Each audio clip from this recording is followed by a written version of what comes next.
3월 22일 주일 아침입니다. 우리에게 허락하신 귀한 복된 주일 주님께 감사와 찬양으로 영광을 올려드리고 또한 주일 예배를 통하여서 새로운 힘을 얻는 우리 모두가 되기를 소망합니다. 다 함께 찬송가 175장 찬양하시겠습니다.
하나님께서 오늘 우리에게 주시는 말씀은 마태복음 25장 1절에서 13절까지의 말씀입니다.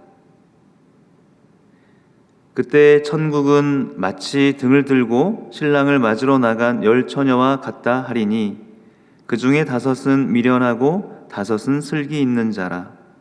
미련한 자들은 등을 가지되 기름을 가지지 아니하고 슬기 있는 자들은 그릇에 기름을 담아 등과 함께 가져갔더니 신랑이 더디 오므로 다 졸며 잘새 밤중에 소리가 나되 보라 신랑이로다 맞으러 나오라 하매 이에 그 처녀들이 다 일어나 등을 준비할세. 미련한 자들이 슬기 있는 자들에게 이르되 우리 등불이 꺼져가니 너희 기름을 좀 나눠달라 하거늘 슬기 있는 자들이 대답하여 이르되 우리와 너희가 쓰기에 다 부족할까 하노니 차라리 파는 자들에게 가서 너희 쓸 것을 사라 하니 그들이 사러 간 사이에 신랑이 오므로 준비하였던 자들은 함께 혼인잔치에 들어가고 문은 닫힌지라. 그 후에 남은 처녀들이 와서 이르되 주여 주여 우리에게 열어주소서. 대답하여 이르되 진실로 너희에게 이르노니 내가 너희를 알지 못하노라 하였느니라. 그런즉 깨어 있으라. 너희는 그 날과 그때를 알지 못하느니라. 오늘 말씀에 보면 천국에 대한 비유가 있습니다. 하나님께서 우리에게 천국 소망을 주시고 또한 예수님의 다시 오심이 우리에게는 반드시 언젠가는 임합니다. 주님의 그 재림 앞에 우리는 분명한 천국 소망에 대한 확신과 믿음을 가지고 우리에게 주어진 삶을 기쁨으로 살아야 될 것입니다. 특별히 천국을 준비하고 또한 주님의 재림을 준비하는 자로서 우리가 어떻게 살아가야 되는가를 오늘 이 말씀은 열처녀 비유를 통하여서 보여주고 있습니다. 1절에 보면 그때 천국은 마치 등을 들고 신랑을 맞으러 나간 열처녀와 같다. 천국이 바로 신랑을 맞이하기 위해서 나간 열처녀와 같다. 그리고 그 열처녀는 각자 자기의 등을 가지고 등불을 가지고 신랑이 오실 길을 밝히기 위해서 마중을 나갑니다. 여기서의 신랑은 재림 때 어린 양의 그 혼인잔치를 우리가 떠올린다면 바로 이 신랑은 예수님이심을 알 수가 있습니다. 그리고 열처녀는 들러리로서 이 혼인잔치, 이 결혼잔치가 잘 진행이 될 수 있도록 돕는 역할을 합니다. 총 10명의 사람이 있는데 그 중에 5명과 5명이 갈립니다. 2절에 그 중에 5은 미련하고 5은 슬기 있는 자라. 5명은 지혜가 있지만 나머지 5명은 지혜가 없습니다. 여기서의 이 지혜 그리고 슬기는 바로 주님 다시 오심을 준비하고 있는가 그렇지 못한가를 보여주고 있습니다. 주님께서 언제 오실지 그 시간과 그때를 알지 못하기에 우리는 깨어 있어서 준비하여 그 날을 대비해야 하는데 주님이 오실 그 시간을 모르기에 그냥 자기의 생각대로 자기의 마음대로 살아가는 그러한 미련한 지혜가 없는 슬기가 없는 사람들의 모습이 있다는 것입니다. 3절 미련한 자들은 등을 가지되 기름을 가지지 아니하고 4절 슬기 있는 자들은 그릇에 기름을 담아 등과 함께 가져갔더니 등불에 불을 붙이기 위해서는 기름이 반드시 필요합니다. 그래서 슬기 있는 사람은 등과 기름을 다 준비하였습니다. 그런데 이 슬기가 없는 미련한 사람들은 등은 준비하였을 때 그 등을 켜줄 기름이 없습니다. 모든 것을 다 구비하지를 못했다는 것입니다.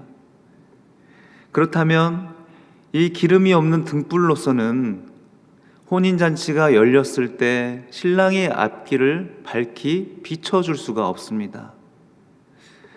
5절 말씀 신랑이 더디 오므로 다 졸며 잘세. 그들이 미련한 사람들이 이 기름을 준비하지 못한 이유는 일단 첫 번째 언제 올지 알 수 없다는 것이고요. 두 번째는 그 시간이 지체가 됩니다. 지체가 되다 보니 점점 더 신랑이 올 거라는 그러한 믿음이 희미해져 갑니다. 과연 오긴 오는 것일까? 온다면 언제 오지?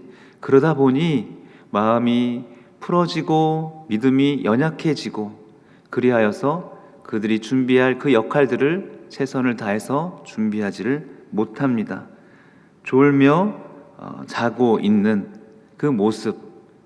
그런데 우리가 기억해야 될 것은 이 졸며 자고 있는 모습을 하나님이 책망하시는 것이 아니라 신랑이 늦게 오기에 누구나 다 졸며 잘 수가 있습니다. 그러나 그것을 책망하시는 것이 아니라 6절 또 6절부터 8절의 말씀에 보면 누구나 다 졸고 또 자고 있지만 그 가운데서 어떤 이는 준비가 된 상태에서 이 시간을 보냈고 또 어떤 이는 준비가 되지 않은 상태에서 이 시간을 보내고 있다는 것입니다. 지혜로운 마음으로 다시 오실 신랑을 기다려야 되는데 준비하지 못한 상태에서 졸고 자고 있는 그들이 있다는 것이죠. 6절에 밤중에 소리가 나되 보라 신랑이로다 맞으러 나오라 하매 이에 그 처녀들이 다 일어나 등을 준비할세. 신랑이 온다는 그 소리가 들립니다. 그리고 그 소리를 모든 이가 다 듣고 또한 자고 있던 졸고 있던 모든 10명의 처녀들이 깜짝 놀라 일어납니다. 그리고 등을 준비합니다. 그런데 8절 미련한 자들이 슬기는 자들에게 이르되 우리 등불이 꺼져가니 너희 기름을 조금 나눠달라 하거늘. 아마도 이 등에는 조금 약간의 기름이 있었던 것 같습니다. 그러하기에 약간의 불빛이 있으나 점점 기름이 또 떨어져서 등불이 꺼져가는 그러한 상황입니다. 이 상황 가운데서 미련한 사람들은 기름을 준비하지 못한 이들은 기름을 준비한 이들에게 조금 나눠달라 부탁하고 있습니다. 9절 슬기 있는 자들이 대답하여 이르되 우리와 너희가 쓰기에 다 부족할까 하노니 차라리 파는 자들에게 가서 너희 쓸 것을 사라 하니. 지혜 있는 자의 관심사가 바로 여기에 나와 있습니다. 기름을 빌려달라고 하는 그 요청에 지혜 있는 자들은 자신의 어떤 처지 혹은 다른 이의 처지, 이게 1번 관심사가 아닙니다. 그들의 1번 관심사는 자신의 역할과 자신의 그 사명들을 다 할 수 있는가, 그것이 바로 1번의 관심사였고 가장 중요한 그들이 초점을 맞추는 가장 중요한 것이었습니다.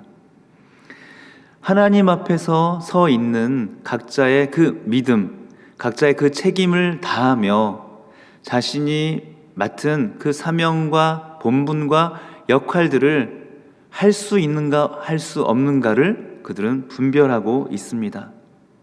만약 그들이 준비한 기름 중의 일부를 다른 이들에게 나누어 준다면 자신의 그 사명을 본분을 다 할 수 없기에 그 요청을 거절하고 있습니다.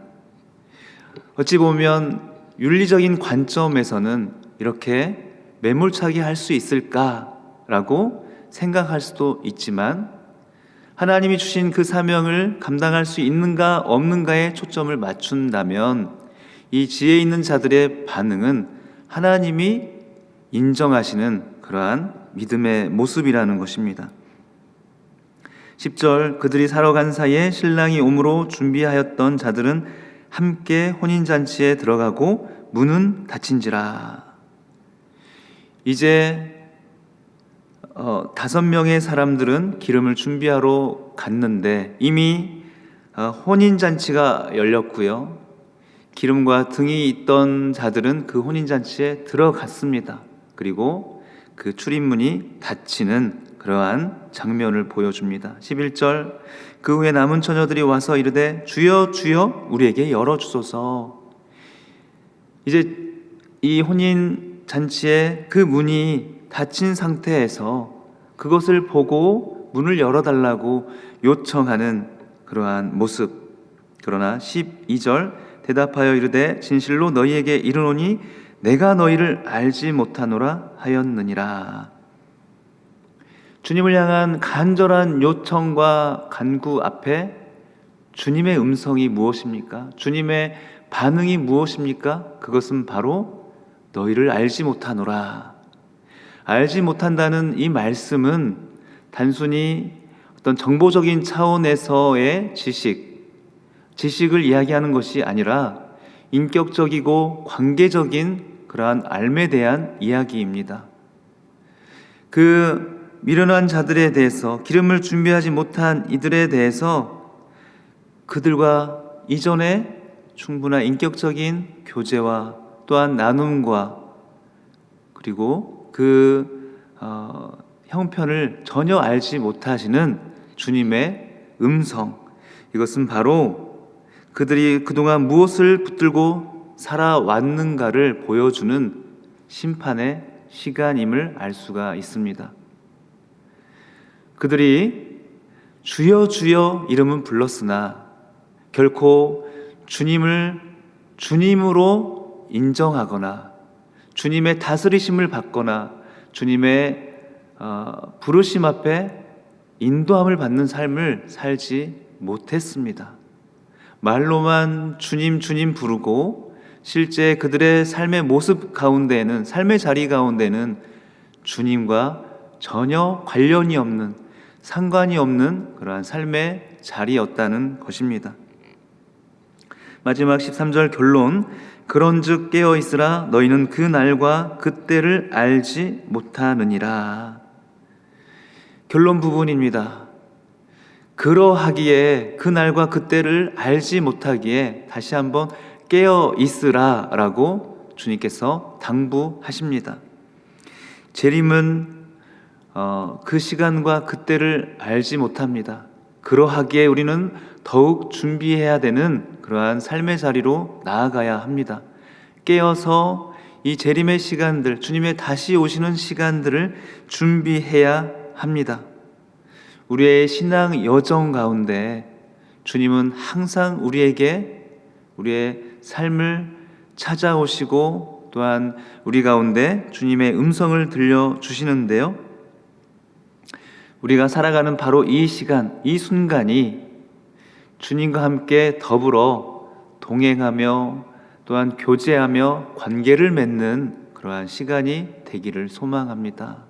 그러하기에 먼 훗날 언제인지는 알 수 없으나 주님이 다시 오시는 그날 주님께서 우리를 알아보시고 우리와 다시 한번 사랑의 그 교제로 우리를 부르시고 초청하실 줄을 믿습니다. 지금 이 자리에서 주님과의 인격적인 관계가 없다면 주님이 다시 오시는 그날이 심판의 시간과 또한 멸망의 시간이 될 수도 있음을 우리는 또한 두렵고 떨리는 마음으로 주님 앞에 서야 되겠습니다. 마지막 결론의 이 말씀, 주님이 언제 오실지 알 수 없기에 그러하기에 깨어 있으라. 오늘 하루, 오늘 주일 주님과 또한 사귀면서 우리의 마음을 주님께 올려드리면서 사랑의 주님과 인격의 나눔, 교제의 시간을 보내는 오늘 하루의 삶이 되기를 간절히 소망합니다. 사랑하는 주님, 천국을 열처녀 비유를 통하여서 우리에게 들려주셨습니다. 보이지 않는 천국을 비유를 통해 또한 깨닫게 하시고 생각나게 하여 주십니다. 언제 주님이 오실지 알 수 없지만 분명한 사실은 그 주님의 다시 오심을 우리는 준비하고 깨어 있어야 된다는 것입니다. 주님 앞에 깨어서 오늘 나에게 허락된 오늘 하루의 삶을 주님 앞에 또한 올려드리고 주님과 함께 더불어 살아가는 복된 하루가 되게 하여 주시옵소서. 우리의 귀를 열어서 주의 음성을 듣게 하여 주시고 우리 마음의 눈, 영의 눈을 열어서 주님을 목도하게 하여 주시옵소서.